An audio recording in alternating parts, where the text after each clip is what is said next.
ಎಲ್ಲರಿಗೂ ನಮಸ್ಕಾರ. ಮಾತಾಡೋದಕ್ಕೆ ಏನಿಲ್ಲ. ಆ ಪರಮಾತ್ಮ ಈಶ್ವರ ಆಶೀರ್ವಾದದಿಂದ ಭೀಮಾ 100 ಡೇಸ್ ಓಡಬೇಕಂತ ನನ್ನ ಆಸೆ. ಧನ್ಯವಾದ.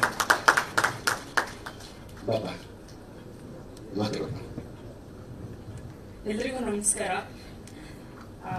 ವಿಜಯಣ್ಣ ಸಿನಿಮಾದಲ್ಲ ಹೀರೋ, ನಿಜವಾಗ್ಲೂ ಹೀರೋನೇ. ಯಾಕಂದ್ರೆ ಅವರು ಹೆಣ್ಮಕ್ಳಿಗೆ ಕೊಡೋ ಒಂದು ಗೌರವ ಆಗಿರ್ಬೋದು, ಸೆಟ್ಟಲ್ಲಿ ನಡ್ಕೊಳ್ಳೋ ರೀತಿ ಆಗಿರ್ಬೋದು. ಅಣ್ಣ ನಿಜವಾಗ್ಲೂ ನೀವು ಗ್ರೇಟೇ. ಮಾತಾಡೋಕೆ ಸ್ವಲ್ಪ ನರ್ವಸ್ ಆಗ್ತಿದೆ. ಆಕ್ಚುಲಿ ಇದೆಲ್ಲ ನನಗೆ ಫಸ್ಟ್ ವಸ್ತು ಇದು. Jagadish sir thank you, Krishna sir thank you. ಎಲ್ಲ ಟೀಮು ತುಂಬಾ ಚೆನ್ನಾಗಿ ಕೆಲಸ ಮಾಡಿದೀರಾ. ಗಿರಿಜಾ ನಿಮ್ ಬಗ್ಗೆ ಹೇಳಕ್ಕೆ ಆಗಲ್ಲ. ಅಶ್ವಿನಿ ಅವರ ನಿಮ್ ಬಗ್ಗೆನೂ ಅಷ್ಟೇ. ಪ್ರತಿಯೊಬ್ಬರು ಎಷ್ಟು ನ್ಯಾಚುರಲ್ ಆಗಿ ಆಕ್ಟ್ ಮಾಡಿದ್ದಾರೆ ಅಂದ್ರೆ ಏನೋ ನಾವಲ್ಲಿ ಕುತ್ಕೊಂಡು ಒಂದು ಕತೆ ನೋಡ್ತಾ ಇದೀವಿ ಅನ್ನೋ ತರ ಫೀಲ್ ಆಗ್ತಿತ್ತು. ಕತೆ